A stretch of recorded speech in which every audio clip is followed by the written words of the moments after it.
What's up, everybody?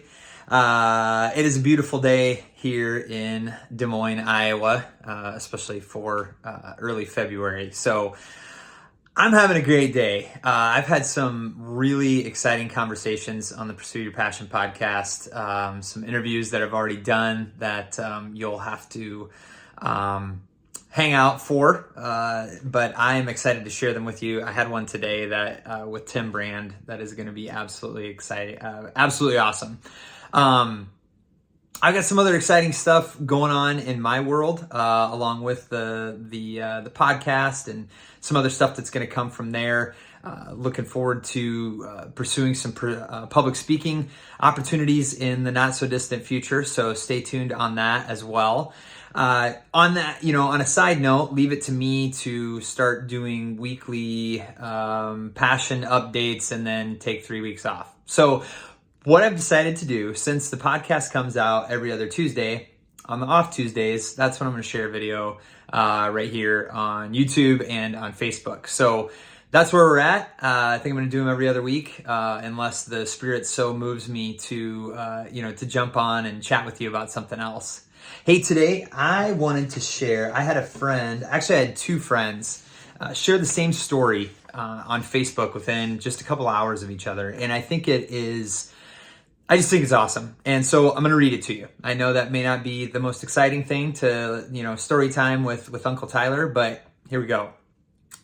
I was waiting in line for a ride at the airport when a cab pulled up. The first thing I noticed was the taxi was polished to a bright shine. Smartly dressed in a white shirt and a black tie and freshly pressed black slacks, the cab driver jumped out and rounded the car to open the back passenger door for me. He handed me a laminated card and said, "I'm Wasu, your driver. While I'm loading your bags in the trunk, I'd like you to read my mission statement." Taken aback, I read the card. It said, "Wasu's mission statement: to get my customers to their destination in the quickest, safest, and cheapest way possible in a friendly environment." This blew me away, especially when I noticed that the inside of the cab matched the outside of the cab, spotlessly clean. As he slid in behind the wheel, Wasu said, "Would you like a cup of coffee? I have a thermos of regular and one of decaf." I said jokingly, "No, I'd prefer a soft drink." Wasu smiled and said, "No problem. I have a cooler up front with regular and Diet Coke, lassi, not sure I'm pronouncing that correctly, water, and orange juice." Almost stuttering, I said, "I'll take a lassi since I've never had one before." Handing me my drink, Wasu said, "If you'd like something to read, I have Good Housekeeping magazine, Reader's Digest, the Bible, and Travel and Leisure magazine." As we were pulling away, Wasu handed me another laminated card. "These are the stations I get and the music they play if you'd like to listen to the radio." And as if that weren't enough, Wasu told me that he had the heater on and asked if the temperature was comfortable for me. Then he advised me of the best route to my destination for that day. He also let me know that he'd be happy to chat and tell me about some of the sites, or if I preferred, to leave me with my own thoughts. "Tell me, Wasu," I was amazed and asked him, "have you always served customers like this?"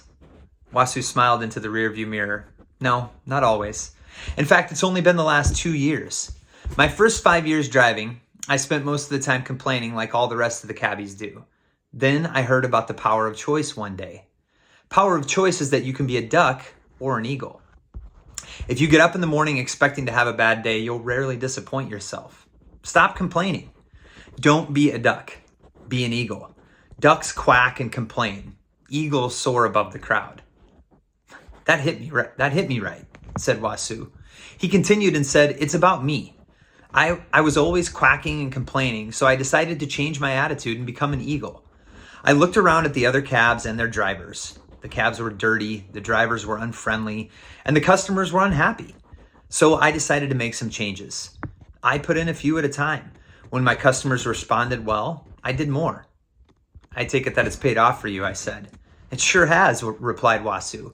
"My first year as an eagle, I doubled my income from the previous year. This year, I'll probably quadruple it. My customers call me for appointments on my cell phone or leave a message on it." Wasu had made a different choice. He decided to stop quacking like ducks and start soaring like the eagles. Have an eagle life ahead. I just thought that story was awesome. I know that in many times in my life, I have definitely been a duck instead of an eagle. So I wanted to read that story for you today to challenge you to be an eagle rather than a duck. Have a good day.